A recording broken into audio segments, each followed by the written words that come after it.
Olá, eu estou aqui com o Eugênio, morador da Tapera, uma pessoa que tem uma ancestralidade aqui no local, e hoje nós vamos entrevistá-los para falar sobre esses alimentos ancestrais do projeto. Inicialmente eu quero falar que esse projeto faz parte da Política Nacional Aldir Blanc, através da Secretaria de Cultura do município de Mata de São João, e o projeto prevê a realização dessas entrevistas com a comunidade local. Eugênio, você pode começar nos falando sobre sua existência ancestral. Então, assim, a sua memória, o que é que sua memória consegue alcançar dos seus ancestrais que viveram aqui? Quem você se recorda? Avô, bisavô? Não, eu não conheci meus avós paternos. Quando eu nasci, nenhum dos dois, naquele tempo não tinha foto, né, pra gente ficar vendo, eu não conheci meus avós paternos. Convivi aqui com meu pai, com meus irmãos, todo mundo nasceu aqui na Tapera. Em 72, a gente se mudou daqui da Tapera pra Poço da Torre.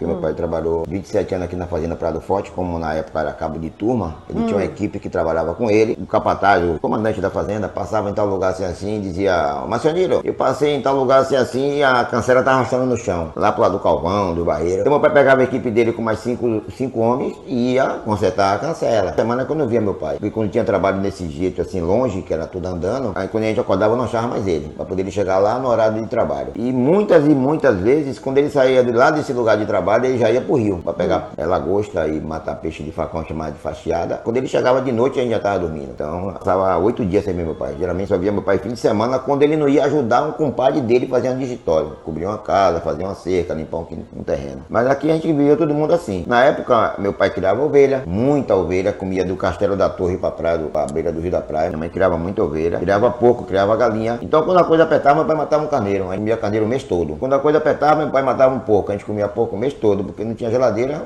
Minha mãe retalhava, salgava e botava na telha para poder a gente comer assado ou frito, de qualquer jeito. E nos relatos de seu pai, como era a relação dele com o seu avô? Seu avô também nasceu aqui? Meu avô nasceu aqui. Meu avô era ele mais dois irmãos.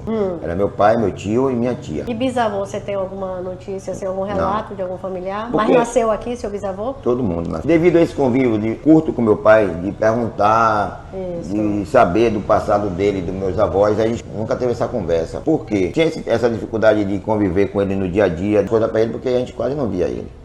Então, quando a gente via, era outros tipos de conversa que aparecia. A gente, na minha adolescente, nunca se preocupou em querer saber, pai, meu avô como era, meu bisavô como era. A gente nunca se preocupou em procurar saber. Então, aqui tinha uma cultura de quando os adolescentes completavam a quinta série, que era só o que tinha aqui na época, quem tinha parente em Salvador ia pra lá pra terminar de estudar. Então, mais uma vez, acontecia a dificuldade de eu fazer essa pergunta ao meu pai, por quê? Quando eu fiz 16 anos, para 17, minha segunda irmã casou em Salvador e eu tive que estudar com ela. E lá eu me estudei, e lá eu comecei a trabalhar. Então, eu só vinha para aqui 3 vezes no ano, 2 vezes no ano, e não tive também essa convívio de pergunta com meu pai, para saber do meu avô, do meu bisavô, como era a vida dele. Mas a de meu pai para cá eu sei tudo, porque a gente, ou pouco ou muito, a gente convivia junto, entendeu?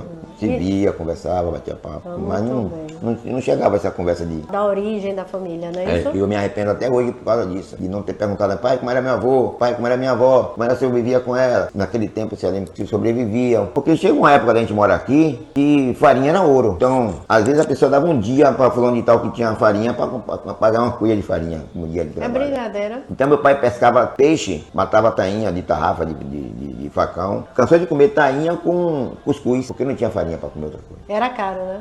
Artigo de luxo Na época. E essa relação de vocês com esses alimentos ancestrais? Atualmente a gente não tem notícias de pessoas que continuam se alimentando, que são os alimentos, na verdade, tradicionais, e hoje estão chamando de alimentos não convencionais, e na verdade são os alimentos tradicionais. Então, tinha uma cultura de se alimentar com os frutos da floresta, o peixe, o camarão, e ao mesmo tempo cuidar da saúde também com esses alimentos. Como era a relação de vocês com A gente comia muita coisa natural. A gente não comprava nada de mercado. Quem tinha farinha fazia, dividia. Meu pai nunca comprava farinha. Peixe, pior ainda. E com as plantas? A gente tinha fruta, tinha banana, tinha jaca. Bacupari. Tinha bacupari, tinha fruta de conde do mato, tinha uma pinha que tem no mato. Isso. Tinha muito ali no caminho da Sapiranga. Tinha muito. Bacupari então era lama na beira da Sapiranga. A gente escolhia bacupari. Tinha banana, aqui na frente era bananal puro. Eu chegava do colégio meio-dia, não tinha um dia que a gente entrasse aqui nesse bananal que não saísse com 2 caixas de banana madura. Todo dia tinha banana madura. E essa cultura de comer a banana verde, por exemplo? Comi muita banana verde. Já teve tempo. Comia pura na comida? Como não, a gente comia como alimento mesmo. fresquinho. né? Cozinhava banana verde e comia com pimenta naquele tempo. Teve uma dificuldade financeira aqui de alimento muito grande, a seca. Minha mãe falava que era seca de 60, dos anos 60. Então muita gente passou muita dificuldade, inclusive a gente. Mas já teve tempo também de eu chegar aqui do colégio, meio-dia, e minha mãe dizia, ó, só tem a carne de porco. Ó, só tem a ovelha. Aí meu irmão falava, bora no rio pegar um pitu. A gente ia. E não tinha jeito que a gente não voltasse. Aí pegava o pitu assim, não, isso aqui tá pequeno. Jogava lá e pegava um grande. E nesse período de escassez, vocês tinham acesso a peixes? Tinham acesso ou não? Tinha, porque meu pai fatiava, a gente chamava de fatiado, né? Pegava para o Nicuri, fazia aquele facho e ia pro Juca aqui e matava peixe de faca. Então, assim, mesmo na escassez de, tipo, da parte de vegetais, existia uma fartura, digamos assim, de peixe. Meu pai sempre teve roça. E a gente comia maxixe no feijão verde, botava folha do quiabo no feijão verde, tinha batata de doce de todo tipo. Que hoje em dia no mercado só tem aquela batata lavada, né? Aquela batata não, meu pai que tem plantava. Aditivos químicos. Aqui no fundo mesmo, aqui, ó, onde era a casa do final do Arquilino, meu pai tinha uma roça que a gente chegava do colégio, quando a gente estudava de tarde, pegava o cesto e trazia a batata escolhida. Né? Natural. Não, de São não, do Santo? Melão de São Caetano. Melão de São Caetano. Eu também boto na água. Muito bom, muito bom. É igual a graviola. Combate meio mundo de inflamação, combate câncer. Diabetes também. Combate potente, tudo. Pra regular. Tem um tempinho já que eu fiz 2 garrafas. Uma de melão de São Caetano e outra de graviola. Aí bebia o São Caetano primeiro, quando deu um tempo de um mês mais ou menos, um mês e meio, aí você toma a graviola. Faz muito bem, muito bem. Então, você falou da banana verde, né? Que era uma prática comum. Ninguém queria que soubesse, porque tipo assim, é necessidade extrema você comer banana verde. Como se a banana verde representasse uma situação de escassez, né? Isso. De falta. E a banana verde, hoje a ciência, claro que esse conhecimento, embora as pessoas não conversassem sobre isso, até você falou por conta da dinâmica mesmo, de trabalhar, de ter que estudar, o seu pai trabalhava muito. Essas pessoas, elas trazem um conhecimento tradicional, inclusive sobre esses alimentos. Pensar nos povos tradicionais, eles não tinham uma prática de informações de forma sistematizada. Então eles não fizeram um livro para informar os benefícios da banana verde. Exato. Esse conhecimento é oral. Então esse conhecimento ficou um pouco perdido, né? A gente está retomando até aqui, é uma das propostas, de reativar essa memória ancestral de um conhecimento que é elaborado, é sofisticado, porque assim, você saber os benefícios da banana verde dá para o seu filho comer. E hoje a ciência, ela traz essa informação. A banana verde é um dos alimentos mais poderosos. Ela tem um amido resistente, porque a banana madura, ela tem um carboidrato mais simples, que vira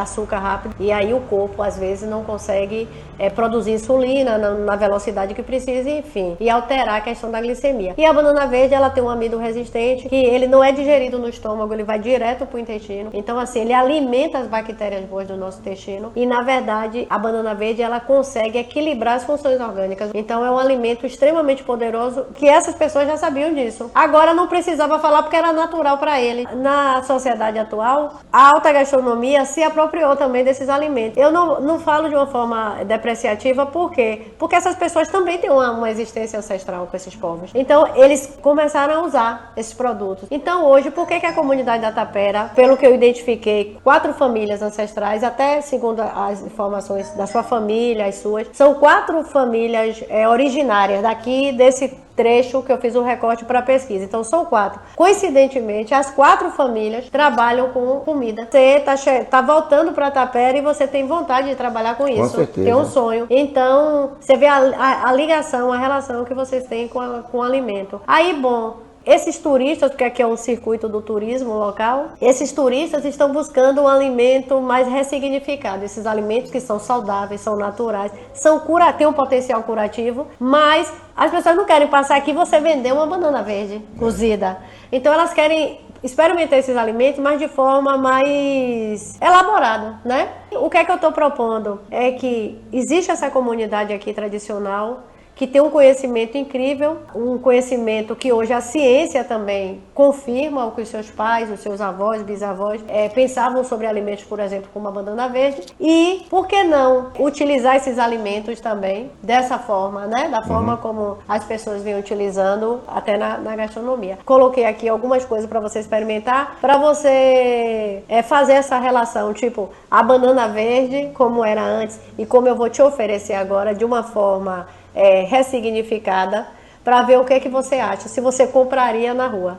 Aí não tem açúcar, tá doce, mas não tem açúcar. Eu adocei com passas. Então não dá vontade de comer essa banana verde dessa forma? Com certeza. Você acordar, poder tomar seu café em jejum, né? Que é até uma orientação. Aqui bota dentro do pão. Dentro do pão. Ficou Integral, do pão integral. E ficou tipo uma sobremesa, né? Imagine você em sua padaria, sua delicatessen que você vai abrir, comercializando um pão com esse recheio, um alimento com esse recheio. Empada com banana verde. Aí aquela banana verde, quando você era pequeno, aí sua mãe, ó, vinha comer, não quero banana verde. Aí hoje a pessoa tem até orgulho de falar, tô comendo banana verde. Eu As pessoas fui uma pensam vez. assim, eu não vou comer porque não é saboroso. Não sei como é, que não sei o quê. E tem um sabor assim incrível, né? Beleza. Não é? Tá na medida Uma quantidade certa. pequena de passas. Mas eu poderia exagerar e deixar com a açúcar maior para quem tem um paladar mais pro Muito doce, bom, né? muito bom. Não é isso? É muito bom. Aí você falou também da castanha, do caju. Uhum. A forma como vocês utilizavam aqui, que era torrada e nela crua. Maturi cru. Tira verde e fazer uma muqueca. Tira a castanha verde, tira a castanha de dentro, escalda, tem que escaldar para tirar a pele. Escaldar não tira a pele. E ela escaldada, você corta a castanha, tira a base de dentro, que é a castanha, né? Pra escaldar, a castanha limpinha. Aí faz a muqueca. É a muqueca de maturi. Muqueca de maturi. Ou então você faz a sua muqueca. E fica muito bom. Eu ressignifiquei também essa castanha até para que ela possa ficar ainda mais nutritiva, mas assim, são probiótica no organismo, porque a gente sabe hoje através da ciência, mas esses povos tradicionais já conheciam isso, que quando a gente faz uma fermentação, e eu faço aqui uma fermentação selvagem, a fermentação era feita tradicionalmente. Então a fermentação selvagem, eu não tenho uma colônia de bactéria, eu faço, na verdade, com que a própria castanha, um cereal, ele consiga as condições de produzir essas bactérias. E aí a castanha, com a função probiótica também, que nós sabemos hoje através da ciência, que o intestino é o segundo cérebro, o quanto alimentos probióticos eles fazem bem a todos os sistemas do corpo. Então, ele equilibra, na verdade, as funções orgânicas. Aí eu vou lhe dar aqui, é uma espécie de um queijo cremoso de castanha fermentada. Eu passo quase 30 horas fermentando um cereal, pode ser arroz, quinoa, pode ser uma semente também de linhaça. E aí, a partir daí, gera um líquido que a gente chama de Rejuvelac, que é um probiótico. Aí depois mistura com a castanha e deixa a castanha 24 horas numa estufa improvisada. Eu boto uma bandeja, eu amarro, coloco num paninho, amarro, cubro com outro pano para o bicho não entrar. E aí que vai chegar o seu comércio na área de alimentos, que aqui, por incrível que pareça, todo mundo só quer ir para essa área porque tem essa memória, tem essa relação com os alimentos. Por que não trazer esses alimentos? Porque a alta gastronomia hoje ganha muito com isso, porque são alimentos extremamente caros, mas são alimentos que são velhos conhecidos de vocês. Vocês conhecem, vocês têm essa memória. É um patrimônio, na verdade, alimentar, é um patrimônio cultural e que faz parte aqui da Tapera. E de repente vocês conseguem aí agregar esses alimentos ao trabalho de vocês. Já comi muito beiju de tudo quanto é jeito. Minha mãe fazia beiju, bolo de cuba, botava na água para depois ficar... Que é um processo, né? Interessante também foi como vocês faziam a maniçoba. Minha mãe fazia que a maniçoba não tinha carne, né? Que hoje tem carne. Minucioso, tirar o olho, né? O olho da mandioca eu pegava, deixava de um dia para outro. Ia pro rio lavar, não é isso? Lavava, tirava toda a água da bicha, porque a água é tóxica, né? E depois fazia da polpa, fazia a comida. Muito bom, com leite de coco. Minha madrinha morava aqui embaixo, não comprava café, ainda dava a minha mãe. O café era natural daqui da minha madrinha. Minha madrinha era ali. A pessoa tinha uma casa de farinha aqui, né? Ou quase todo mundo? Não, meu padrinho tinha casa de farinha aqui, o final do Zelado tinha outra ali. Daquela escola de inglês grande pra cá, até a Sapiranga eram 3 casas de farinha. Aí você escolhia onde você queria fazer. Dependendo da sua roça, que fosse mais perto. E era coletivo, então? Era coletivo. Ninguém pagava nada pra ninguém, você ia chegar e fazer. É mesmo? E quem construía essas casas de farinha? Os próprios moradores. Fazia tipo um digitório? Fazia mutirão pra poder fazer casa de farinha. Pra colocar as coisas como aguidar, não sei o que, vocês faziam como? Conseguiam como? O dono da casa de farinha era proprietário de tudo, né? Mas quando precisava de alguma coisa de ajuda, os outros, todo mundo... Dividia, né? Colaborava. Porque todo mundo usava. Tinha outra coisa assim que vocês faziam de forma coletiva? Tinha a casa de farinha, as construções das casas, né? Isso. Era coletivo era também? Era coletivo porque era de taipa, tinha que ter um bocado de gente para tapar. Para fazer a roça também era coletivo? Coletivo. Até para arrancar o feijão da roça quando era muito, era a galera junto. para limpar mandioca, fazer cerca, tudo era coletivo. Para cobrir uma casa que era de palha, na época as casas eram todas de palha, então os compadres todos se juntavam. Domingo a gente ia para casa de fulano e tal, cobrir a casa dele. E aí ia passar o dia. Essa comunidade ela se constituiu de forma coletiva, Na né? verdade, foi significada de forma coletiva. porque na verdade também não tinha essa população que tem hoje, então... Eram poucas, Eram né? poucas famílias. A gente chamava de entroncamento dali que vai pro castelo pra cá, era poucas famílias. E todo mundo era compadre de todo mundo. De fogueira. Não, de Batismo, mesmo. é? Meu pai era o homem daqui do litoral que tinha mais afilhado aqui na região. De 10 moradores daqui da região, 8 era compadre de meu pai, por filho, de batismo. E quando o seu avô morreu, seu pai tinha quantos anos? Tinha 18 para 19 anos. Lembra? E era o mais falou velho. porque seu avô morreu? Como foi? Meu avô morreu de câncer. Foi mesmo. Agora, só que naquele tempo ninguém sabia, sabia o que era. Mas os sintomas que meu pai falou que meu avô morreu era de câncer de hoje. Câncer de próstata. Porque ele gritava muito, ele fazia xixi. E na época não tinha tratamento. Não tinha. Nem foi para o hospital também, Não né? tinha como. Porque Salvador naquele tempo só tinha um ônibus. Nem me lembro se tinha um aí por aqui, por Pedra do Salgado. Para Mato São João não tinha meio de transporte. E seu pai faleceu com quantos anos? E faleceu no hospital. Tem relação com o que seu avô teve ou foi outra coisa? Meu pai não, meu pai morreu de AVC. Ele deu 3 AVC. E aí o cérebro dele estava com a veia obstruída atrás da orelha. E não sabia. A principal que alimentava o cérebro. Aí deu falência do cérebro porque o sangue não estava conseguindo, não tinha como passar o sangue. E pela idade dele, ele sofria de hipertensão.